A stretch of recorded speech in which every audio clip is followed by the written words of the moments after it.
সব অ্যাপ্লিকেশনের জানার অনেক কিছুই রয়েছে, তবে অ্যাডোব ইলাস্ট্রেটর, ফটোশপ বা এই ধরনের বড় বড় অ্যাপ্লিকেশনে জানার কোনো শেষ নেই।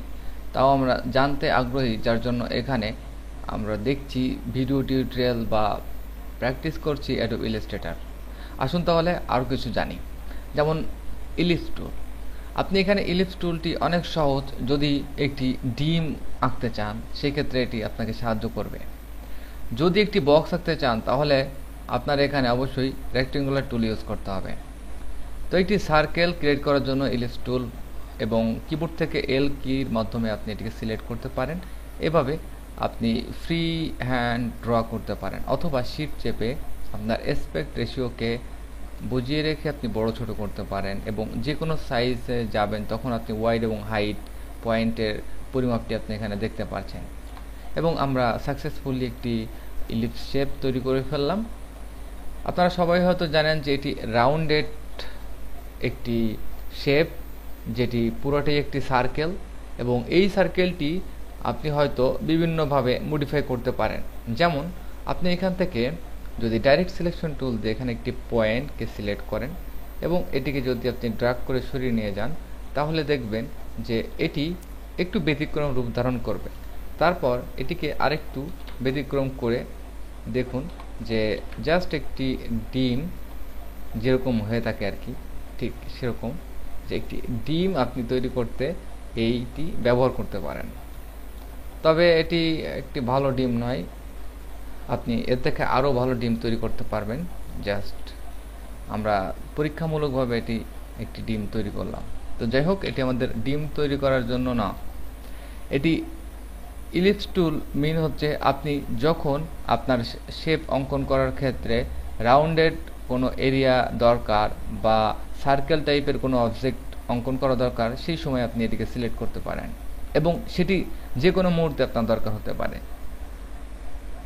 যেমন কোথাও হয়তো আপনি একটি বাটন দরকার এবং সেই বাটনটা ওয়াইড এবং হাইটে টোটালি সার্কেল দরকার, তখন এটি একটি বাটন হতে পারে, অথবা কোথাও আপনার একটি পয়েন্ট অনেক ছোট আকারে তৈরি করতে হবে, সেক্ষেত্রেও এই সার্কেলটি আপনার সাহায্য করতে পারে। তবে এই সার্কেলটি যখন ক্রিয়েট করবেন, এর জন্য ধরাবাঁধা তেমন কোনো নিয়ম নেই। অল্টার চেপে আপনি পূর্বের মতো আপনার সেন্টার পয়েন্ট থেকে বড় ছোট করতে পারেন, এবং শিফট চেপে অ্যাসপেক্ট রেশিও বড় ছোট করতে পারেন। এছাড়া এরপরে রয়েছে পলিগন টুল। পলিগন টুলের ক্ষেত্রে আপনি যদি ক্লিক করেন তাহলে দেখতে পাবেন যে কয়টি সাইড ডিফল্ট অবস্থায় 5 থেকে 6টি সাইড সিলেক্ট করা থাকবে। আপনি যদি এর থেকে বেশি চান তাহলে এটি কিন্তু প্রায় ইলিপস টুলের মতো হয়ে যাবে। যেমন আপনি 50টি পয়েন্ট যদি করেন, সেই ক্ষেত্রে আপনার এটি কিন্তু টোটালি একটি ইলিপসে পরিণত হবে, কারণ ইলিপসের কাজ হচ্ছে রাউন্ডেড কর্নার, যেমন টোটালি একটি সার্কেল। ঠিক এটি যদি অনেক বেশি কর্নার আপনি দেন, তাহলে আপনার এটি টোটালি একটি রাউন্ডেড গোলাকৃতির একটি অবজেক্ট তৈরি হবে। আপনি এখান থেকে জাস্ট 3টি যদি দেন তাহলে একটি ত্রিভুজ তৈরি হবে, এবং এখান থেকে 4টি যদি দেন তাহলে একটি চতুর্ভুজ তৈরি হবে, এবং এখানে 5টি দিলে জাস্ট এটি একটি চতুর্ভুজ থেকে পঞ্চমভুজ তৈরি হবে। যাই হোক, তো এটি একটি ঘর বলতে পারেন। তো এটি যদি আপনি একটি ঘর কল্পনা করেন তাহলে ঘর, যেমন কি করে একটি ঘর তৈরি করা যায়, আপনি সিম্পলি আর্টওয়ার্কে কাজ করছেন, এই মুহূর্তে আপনি এরকম একটি আর্টওয়ার্ক এখানে অ্যাড করলেন, তারপর একটি ফ্লোর ক্রিয়েট করলেন, ওকে, জাস্ট এক্সাম্পল। তারপর আপনি একটি এখানে দরজা তৈরি করলেন। জাস্ট কল্পনার মধ্য দিয়ে আমরা সব কিছু তৈরি করছি। পরবর্তীতে হয়তো আপনি এটিকে একটি রিয়েলিস্টিক মুডে নিয়ে যাবেন যখন আপনি দেখলেন যে আপনি সাকসেসফুলি একটি আর্টওয়ার্কের কাজ করতে সক্ষম হবেন। তো যাই হোক, আমরা এখানে এটিকে আরও একটি জিনিস তৈরি করতে পারি। যেমন কল্পনা করুন আপনি এখানে জাস্ট ক্লিক করে আপনার এখানে 5টি পয়েন্ট, ওকে, এরপর আপনি এখান থেকে জাস্ট একটি পয়েন্টকে মডিফাই করে টেনে শিফট চেপে সামনের দিকে নিয়ে যেতে পারেন। এটি হয়তো একটি দত কলমের হেড হতে পারে, ঠিক আপনি এরকমও কল্পনা করতে পারেন। তারপর অনেক সময় আপনি এটিকে জাস্ট একটি গ্রেডিয়েন্ট ফিল দিয়ে আপনি আপনার মতো কালার বা আপনি আপনার মতো স্টাইল চুজ করতে পারেন, সেটি আপনার ব্যক্তিগত ব্যাপার। জাস্ট আমি এক্সাম্পল হিসেবে এখানে দেখাচ্ছি। তো যে কোনো এখান থেকে সাইড সিলেক্ট করতে পারেন 10টি, এবং এটি জাস্ট ইউনিক টাইপের একটি অবজেক্ট ক্রিয়েট হবে। পরবর্তী শেপ, এখানে আপনি স্টার টুলটি অনেক মজার এবং অনেক চমৎকার। যখন সিম্পলি ক্লিক করবেন তখন রেডিয়াস স্ট্যাটাস দেখতে পাবেন, এখানে ওয়াইড এবং হাইট, এবং ঠিক একই নিয়মে এখানে পয়েন্ট ক্রিয়েট করতে পারেন। তবে এখানে যখন পয়েন্ট ক্রিয়েট করবেন তখন দেখতে পাচ্ছেন যে এখানে 5 ডিফল্ট অবস্থায়, যেটি 5টি, এবং এখান থেকে রংটি একটু পরিবর্তন করে নিয়ে আমরা গ্রিন টাইপের একটি কালার এখানে সিলেক্ট করলাম। তো 5 স্টার, সবাই আমরা জানি যে স্টারের ক্ষেত্রে বেশিরভাগ সময় 5 দেওয়া হয়।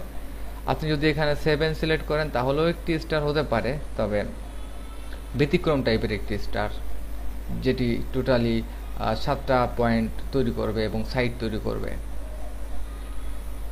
আপনি এখান থেকে স্টার টুলের মাধ্যমে আপনি আপনার কর্নার সিলেক্ট করতে পারেন, কতগুলো কর্নার দরকার, এবং আপনি এটিকে সেম একই নিয়মে শিফট চেপে অ্যাসপেক্ট রেশিও বড় ছোট করতে পারেন।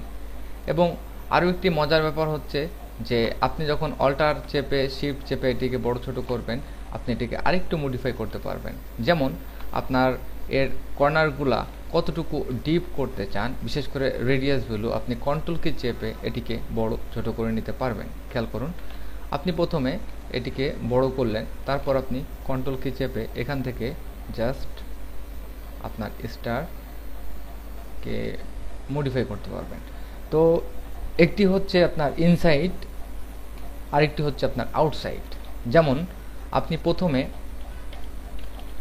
একটি স্টার এভাবে ড্র করলেন, তারপর চিন্তা করলেন এটি আমি ইনসাইডে নিয়ে যাব, কন্ট্রোল চেপে জাস্ট এটিকে ভিতরের দিকে যখন নিয়ে যাবেন তখন এটি ইনসাইডে তৈরি হবে, যখন এটি বাইরের দিকে নিয়ে যাবেন তখন আউটসাইডে কর্নার তৈরি হবে। এবং আরও একটি মজার ব্যাপার হচ্ছে আপনি যে কোনো সময় আপনি এটির পরিধি চেঞ্জ করতে পারবেন। যেমন আপনি নর্মালি যখন ড্র করবেন তখন অল্টার চেপে আপনি কোন স্পেস থেকে আপনার কর্নারটি বড় হবে ঠিক সেই স্পেসটিকে সিলেক্ট করতে পারবেন। অল্টার এবং কন্ট্রোল চেপে আপনি নিজেই পরীক্ষা করে দেখুন, একটি বিশেষ পরিবর্তন আসবে। সেম পলিগন টুলে আপনি আপনার কর্নার পরিবর্তন করতে পারেন যদি আপনি এখান থেকে রেডিয়াস ভ্যালু সিলেক্ট করে থাকেন। তবে স্টারের মতো এতটা ফ্রিলি আপনি তৈরি করতে পারবেন না, কারণ পলিগনের কিছু লিমিটেশন রয়েছে। এরপর সবশেষে রয়েছে আমাদের ফ্লায়ার টুল। এটি খুবই সিম্পল, তবে ক্লিক করার পর আপনি এখানে বিশাল একটি ডায়ালগ বক্স দেখতে পারবেন। তো ডায়ালগ বক্সটি আপনি হয়তো এখান থেকে আপনার ডিরেকশন কত ডিগ্রি অ্যাঙ্গেলে রাখতে চান আপনি ড্র করার সময় এটিকে ডিসাইড করতে পারেন, অথবা এটির যে ভিতরে যে ফ্ল্যারেন্সগুলো আছে এটি কতটা লার্জ এবং আপনি কতটা স্মল সাইজের করতে চান, কতগুলো নাম্বার এখানে বা কতগুলা ফ্ল্যারেন্স তৈরি হবে, এবং প্যাথকে আপনি চেঞ্জ করতে পারেন। এখান থেকে জাস্ট মডিফাই করে আপনি পরীক্ষা করে দেখতে পারেন এটি। তবে খুব বেশি সময় এটি ব্যবহার করি না আমি, যার জন্য এটি সম্পর্কে খুব বেশি ভালো ধারণা আমি দিতে পারবো না। তবে অনেক গ্রাফিক্স ডিজাইনার এটি ইউজ করে থাকে, তবে আমি বেশি ইউজ করি না, যার জন্য আমি এটি নিয়ে বেশি ঘাটাঘাটি করিনি। তেমন বেশি ওয়ার্ক ফ্লো এটি দিয়ে আমি দেখিনি, যার জন্য আমি এটি আপনাকে খুব ভালো কোনো আইডিয়া দিতে পারছি না। তবে এটি খুব সিম্পল। এটি গ্রাফিক্স ডিজাইন করতে হলে অনেক সময় কাস্টম ফ্ল্যারেন্স তৈরি করতে হয়, আমরা অনেক সময় অবজেক্ট ইউজ করি, তবে এটি এই মুহূর্তে নট নেসেসারি। তো আমরা দেখলাম সিম্পলি কীভাবে শেপ তৈরি করা যায়। পরবর্তীতে আসুন আমরা দেখব যে পেইন্ট ব্রাশ টুল কীভাবে কাজ করে।